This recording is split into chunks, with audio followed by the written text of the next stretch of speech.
And the program resumes if most people are done texting at this point. I'll now go back to the candidates asking each other questions. It's something we haven't seen in some of the other debates, so I thought we'd bring it in here. And I'll start with you, Speaker Gingrich, if you'd like to ask Senator Santorum a question about the Constitution.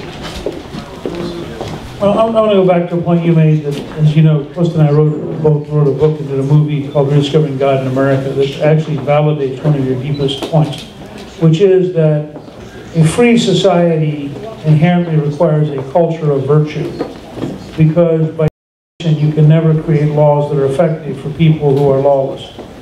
And it's at the heart of the Founding Fathers. So I'd be curious, waving a magic wand, you are on your way to the inaugural address, and you're now going to move the country towards reinforcing a virtuous society to reestablish true freedom.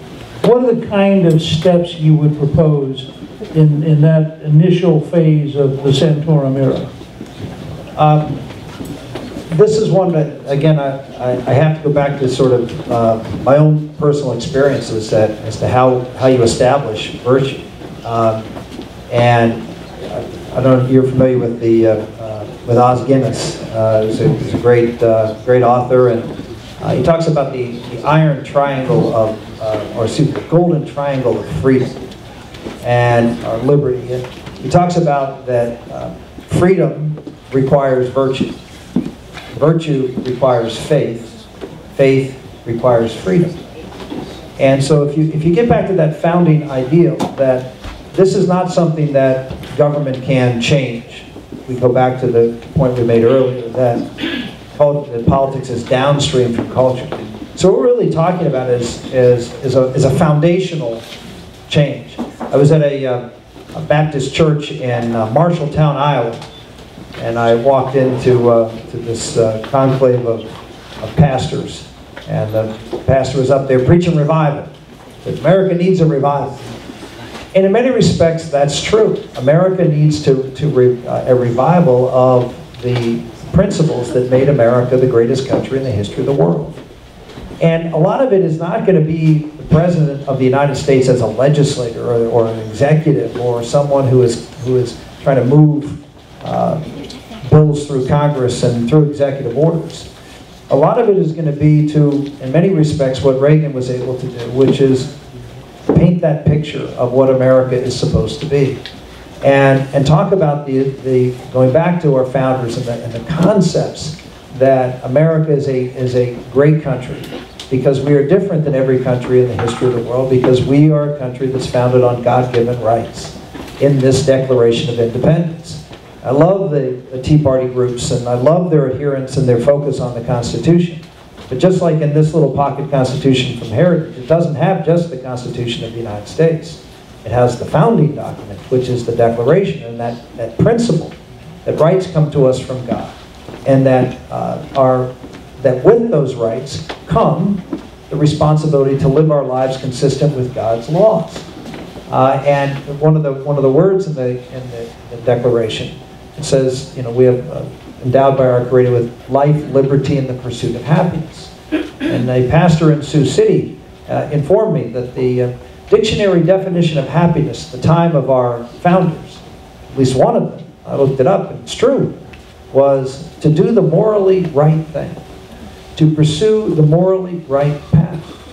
That was what our founders understood would be what would make America truly revolutionary in the history of the world. And we, as Adam said, when he wrote about the Constitution, that our Constitution was made for a moral and religious people. It's wholly inadequate for the governance of any others. So when I think you need to paint that picture, and based on our American civic religion, it really is an American civic religion as to who America is and how we became successful. And of course, to inculcate that virtue and value, families are essential. Churches and faith communities are essential. That's where this value is transmitted. This is where public education, one of the biggest areas, to get more concrete, one of the biggest areas of change has to be in the public education system in this country.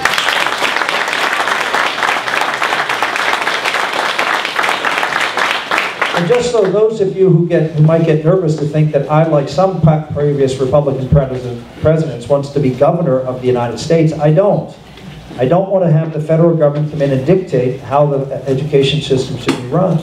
But I do want to be a leader in this country in talking about what the ideals should be for a public education system, and I think I'm going to stop using that term. It's Newt, I think, used the term government-run education, which is absolutely true. We need to get away from government running anything.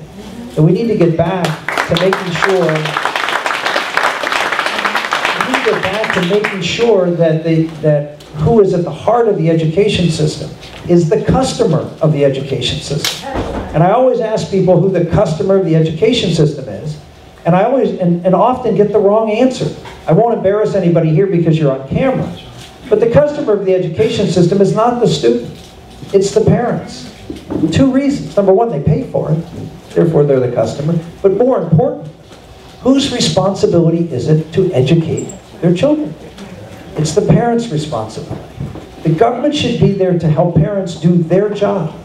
And in so doing, instead of having our children pulled out at age 2 or 3 or even right after they're born and being inculcated with the virtues of a government-run system that is completely secularized because of litigation and courts and even Congress, we have a child-centered, home-centered focus on bringing up children with the values and virtues of the family and the faith community in which that family belongs.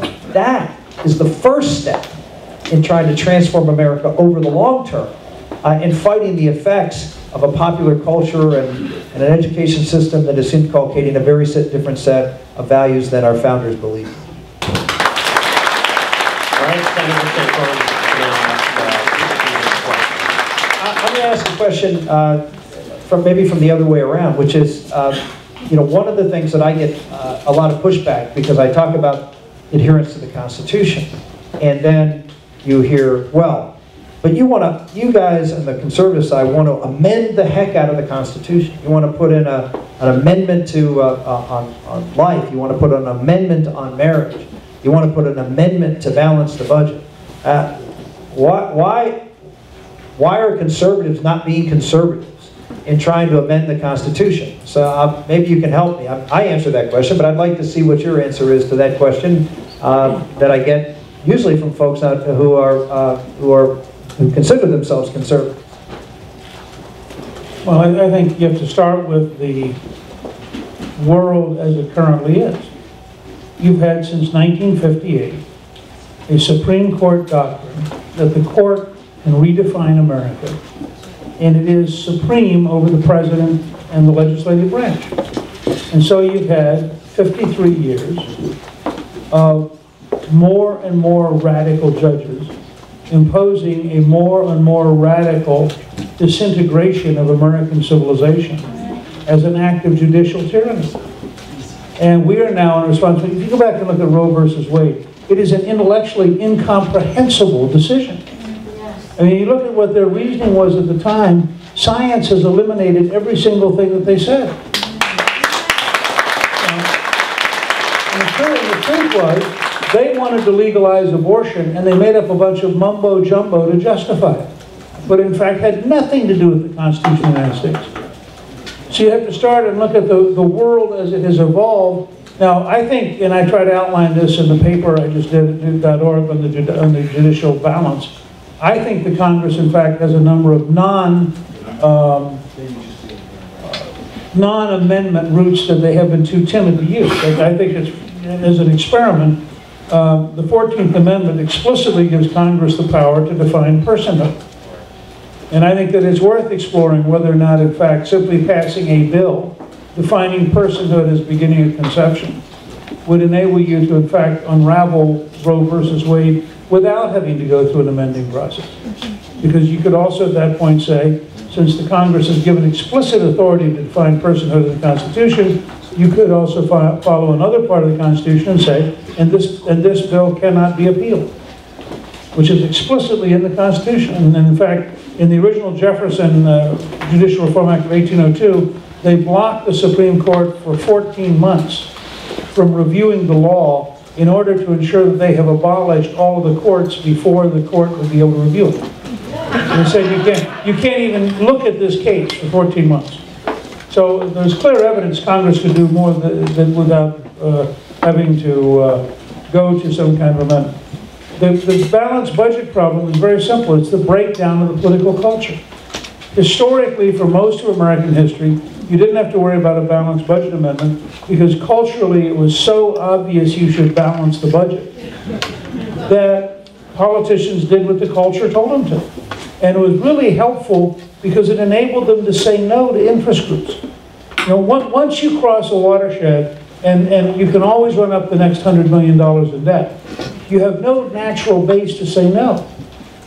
And so, that, in a sense, that amendment is a corrective to a cultural collapse, which we've seen in credit card use, we've seen in mortgages that were too big, we've seen in student loans.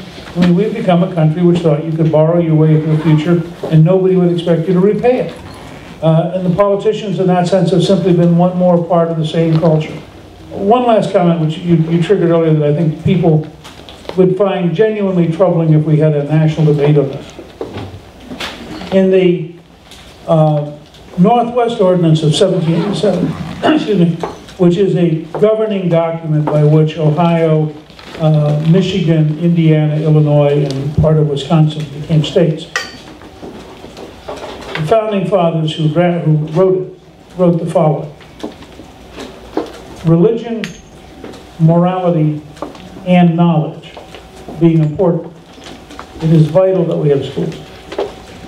Now, I got drawn into it because recently, under Speaker Pelosi, the Capitol Visitor Center posted that quote minus the first 3 words.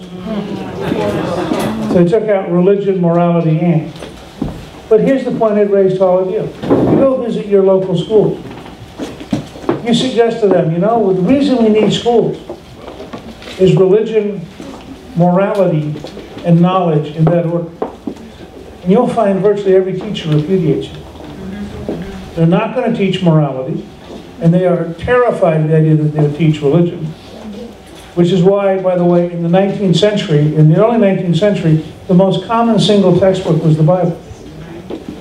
Because it's a very complicated book with big words, and people who learn to read it actually have learned how to read a fairly complicated book. And it was considered a good book to read. But let's think about the world of the Founding Fathers and the things that they surrounded the Constitution with, which they thought were the center of the Constitution being a living document. All right.